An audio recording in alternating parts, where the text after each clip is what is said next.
Di video ini, saya mau kasih informasi yang menurut saya sangat penting diketahui, khususnya bagi teman-teman yang saat ini baru ingin membeli reksadana. Saya sendiri setelah mengetahui hal ini mengambil keputusan untuk tidak membeli reksadana di Indonesia lagi dan mengalokasikan 100% dana investasi pada saham, 100% hanya di saham. Teman-teman juga perhatikan, kebanyakan investor yang teliti akan membeli hanya reksadana pasar uang dan bukan reksadana campuran atau saham. Nanti saya akan jelaskan juga hal ini. Saya sudah pernah membuat video seperti ini, tapi tentunya masih belum banyak viewers baru yang tahu. Untuk itu, saya akan membuat video lanjutan dari video pertama tadi dengan informasi yang harapannya lebih jelas. Satu-satunya kekurangan reksadana di Indonesia adalah biaya atau expense ratio yang dikenakan oleh setiap produk reksadana yang kita beli. Jadi kita tahu orang-orang lebih memilih reksadana karena produk ini lebih aman karena berisi beberapa aset yang terdiversifikasi tanpa repot-repot membeli saham satu-satu dan tidak perlu takut salah pilih saham karena sudah dimanage oleh manajer investasi di reksadana tersebut. Nah, biaya gaji para manajer investasi ini adalah salah satu komponen yang dimasukkan ke dalam expense ratio tadi selain biaya switching, jual beli, dan sebagainya. Karena alasan kemudahan dan keamanan inilah yang membuat jumlah investor reksadana jauh lebih diminati ketimbang saham. Kita bisa baca di artikel ini bahwa jumlah investor reksadana per 30 Juli 2020 tercatat sebanyak 2,31 juta investor atau naik 30,5% dari tahun 2019. Sedangkan jumlah investor saham pada periode yang sama hanya 1,28 juta investor atau naik 15,88% dari tahun 2019. Jadi jelas investor di Indonesia masih lebih memilih reksadana sebagai kendaraan investasi daripada saham. Hal ini juga bisa teman-teman amati, kebanyakan semua sekuritas lebih gencar mempromosikan produk reksadana daripada saham. Kenapa? Ya karena pendapatan sekuritas dan manajer investasi jauh lebih besar daripada mempromosikan produk saham yang tidak kena komisi dan tidak ada expense fee. Oke, sekarang saya kasih tahu kenapa expense ratio bisa sangat merugikan. Ini adalah beberapa produk reksadana saham yang saya ambil dari aplikasi Bibit. Reksadana saham saya pilih karena biasanya anak-anak milenial pasti belinya reksadana ini untuk investasi jangka lama. Reksadana campuran dan pasar uang secara return tidak akan bikin kamu kaya jika uang tidak banyak. Reksadana saham returnnya beragam, bisa 10% hingga 15% tergantung jenis dan kinerja manajernya. Nah, coba teman-teman perhatikan di bagian expense ratio-nya. Ini adalah biaya per tahun yang dikenakan kepada nilai reksadana teman-teman setiap hari, baik itu untung atau rugi. Expense di sini beragam, ada yang 1,5% hingga ada yang mencapai 6%. Kalau teman-teman tidak pernah membandingkan produk-produk reksadana dengan ETF di luar negeri misalnya, yang rata-rata expense ratio-nya hanya 0,0 sekian persen, maka melihat expense ratio 1,5% atau 5%, teman-teman tidak akan merasa ada yang salah. Saya hanya mau beli reksadana atau ETF yang expense ratio-nya di bawah 0,5%. Ini penting. Sebagai info tambahan, reksadana saham itu ada dua macam. Reksadana yang dikelola secara aktif dan reksadana yang dikelola secara pasif. Reksadana pasif biasanya memiliki expense ratio yang jauh lebih rendah daripada reksadana aktif karena isi portfolio hanya mengikuti saham-saham yang berada di dalam sebuah indeks. Misalnya di sini ada BNI AM Index IDX 30.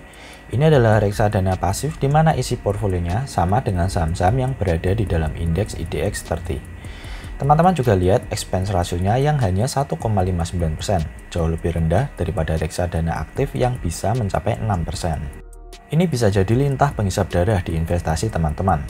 Selama ini beberapa manajer investasi bisa seenaknya kasih fee besar dan para konsumen yang beli reksadana tidak pernah ngeh dengan biaya ini. Sekarang mari kita hitung emang seberapa besar sih expense ratio bisa merugikan kita.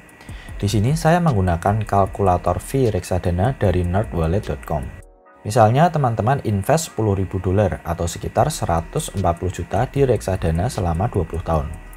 Reksadana tersebut misalnya mampu memberikan imbal hasil 15% setiap tahun. Besarnya expense ratio adalah 1,5% per tahun. Jadi setelah 20 tahun invest reksadana, uang teman-teman akan berkembang menjadi $125.800.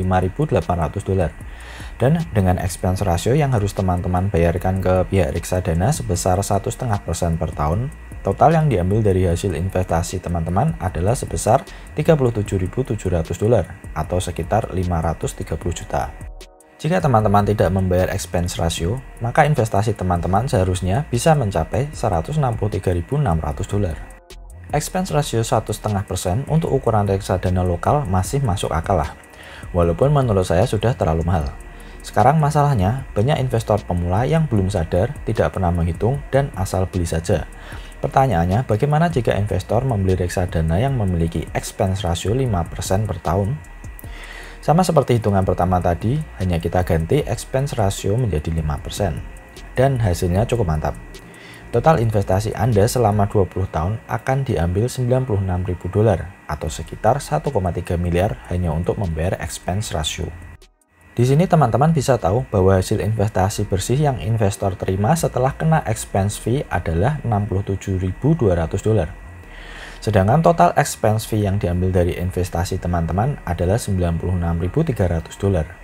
Artinya, kalau kalkulator ini nggak salah hitung, jumlah yang investor keluarkan untuk expense ratio malah jadi lebih besar daripada jumlah investasi yang investor terima setelah 20 tahun. Mungkin keajaiban konsep bunga berbunga seperti inilah yang membuat manajer artis jauh lebih kaya daripada artisnya sendiri. Ini ditambah dengan membeli reksadana yang dikelola secara aktif yang memiliki expense paling besar, belum tentu bisa mengalahkan return dari saham yang teman-teman pilih sendiri. Dengan expense yang besar, maka uang Anda akan melawan inflasi dan biaya expense setiap tahun. Makanya, jarang ada investor berpengalaman yang berinvestasi pada reksadana yang dikelola secara aktif. Mereka biasanya hanya akan membeli reksadana pasar uang untuk memarkir uang mereka secara jangka pendek. Paling banter, mereka hanya membeli reksadana indeks yang dikelola secara pasif. Hanya investor yang kebanyakan duit atau yang tidak punya knowledge sama sekali yang membeli reksadana yang expense rasionya mencapai 5%. Pokoknya, patokannya jangan pernah membeli reksadana yang expense-nya di atas 1,5%. Solusi yang bisa teman-teman pertimbangkan adalah yang pertama, daripada teman-teman beli reksadana, lebih baik teman-teman contek saja saham-saham yang berada di dalam portfolio reksadana dengan mendownload fund fact sheet-nya. Ini adalah contoh screenshot fund fact sheet dari reksadana BNI AM Dana Saham Inspiring Equity Fund. Teman-teman tinggal beli saja secara manual top 10 saham yang berada di dalam reksadana ini. Saham-saham ini pastinya sudah melewati screening dan analisa dari para manajer investasi. Kita tinggal ikut aja, nggak perlu bayar. Jangan lupa jika reksadananya dikelola secara aktif, maka teman-teman juga rajin pantau saham-saham apa saja yang dijual dan dibeli dengan rutin mengecek fund fact sheet-nya yang terus diupdate. Solusi lain adalah teman-teman beli saja saham-saham yang masuk ke dalam indeks IDX 30. Daripada teman-teman beli reksadana IDX 30 yang kena fee 1,5% per tahun, lebih baik beli secara mandiri saja. Saham-saham yang masuk ke dalam indeks IDX 30 adalah saham-saham yang memiliki likuiditas dan kapitalisasi pasar yang besar dengan fundamental yang baik. Tidak perlu semua, jika dana terbatas cukup beli 10 saham saja yang menurut teman-teman terbaik. Jadi tidak perlu takut salah pilih saham karena seandainya ada 1 atau 2 saham yang nyungsep, masih ada saham-saham bagus lain di dalam portfolio teman-teman. Untuk itu cobalah untuk membagi rata jumlah dana yang teman-teman alokasikan untuk setiap saham. Saham-saham di Indonesia itu masih sangat undervalued dan potensi kedepannya masih sangat besar. Waktu kita terbatas, maka dari itu jangan buang-buang waktu di reksadana yang charge fee-nya begitu besar. Buat apa teman-teman membeli produk yang imbal hasilnya mungkin bisa 15% per tahun, tapi kena fee 5% per tahun. Belum lagi dikurangi inflasi sekitar 3% per tahun. Langsung saja cari saham-saham blue chip yang sudah terbukti mampu memberikan return jauh di atas 15%. Belum lagi dapat dividen dan tidak perlu bayar expense fee. Langsung saja beli saham-saham blue chip seperti BCA, BRI, Indofood, hingga saham-saham yang lebih kecil seperti Sido Muncul atau Cleo. Saya jamin 20 tahun ke depan return Anda akan jauh lebih besar karena jika saya hitung ke belakang, return rata-rata per tahun dari saham-saham seperti BCA atau BRI itu sekitar 20 hingga 30% per tahun. Teman-teman juga harus ingat bahwa mayoritas reksadana tidak membagikan dividen secara tunai kepada nasabahnya. Dividen biasanya akan diinvestasikan kembali ke dalam NAB reksadana tersebut. Jadi kita tidak dapat dividen tunai seperti di saham. Tambahan info, saat ini sudah ada beberapa produk reksadana yang membagikan dividen tunai kepada investor. Tapi menurut saya, sebaiknya jika mengincar dividen, sebaiknya langsung beli saham saja. Jadi kesimpulannya, saya hanya membeli reksadana pasar uang yang memiliki expense jauh lebih rendah daripada reksadana saham dan campuran untuk memarkir dana nganggur dan hanya investasi 100% di saham-saham blue chip.